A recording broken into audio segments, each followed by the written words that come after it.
గతంలో ఇచ్చినటువంటి ఇప్పటి వరకు గతంలో కేసీఆర్ ఇచ్చిన దానికి ఇప్పుడు ఇచ్చిన దానికి పెద్ద డిఫరెంట్ ఏం లేదు.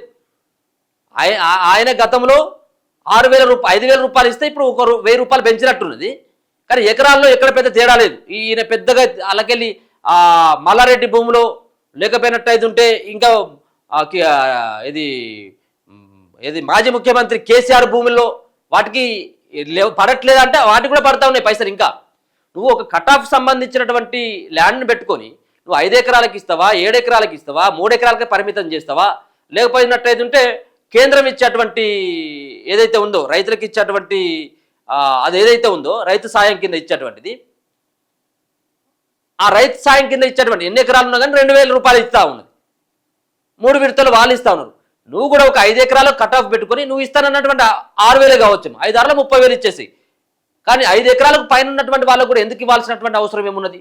ఇక ఇది ఒక రకమైనట్టయితే ఉంటే అసలు రైతు భరోసా అనేది పంట పండించేటువంటి వాళ్ళకి ఇస్తే బాగుంటుంది. రెండవది ఎరువులు విత్తనాలకు సంబంధించినటువంటి రేట్లు తగ్గిస్తే బాగుంటుంది. ఎందుకంటే చాలామంది ఏం చేస్తూ ఉన్నారంటే గ్రామాలలో భూమి ఉన్నప్పుడు కూడా ఒక 3 ఎకరాల భూమి ఉందనుకో, ఓ 1,00,000 రూపాయలకి కౌలుకి ఇచ్చేస్తా ఉన్నాడు.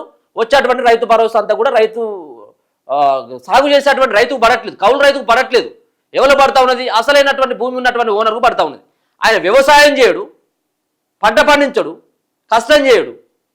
ఇదేమో కౌలుకిచ్చి ఆ కౌలు రైతేమో మీరు పెంచినటువంటి మందు బస్తాలకి పెంచినటువంటి రేట్లతోటి ఆ మందు బస్తాలు తీసుకుని వచ్చి ఇంకా దాంట్లోనే ఆయన నలిగిపోతూ ఉంటాడు. ఆయన దక్కది, వ్యవసాయం చేసేటువంటి కౌలు రైతుకు దక్కది నువ్వు ఇచ్చేటువంటిది.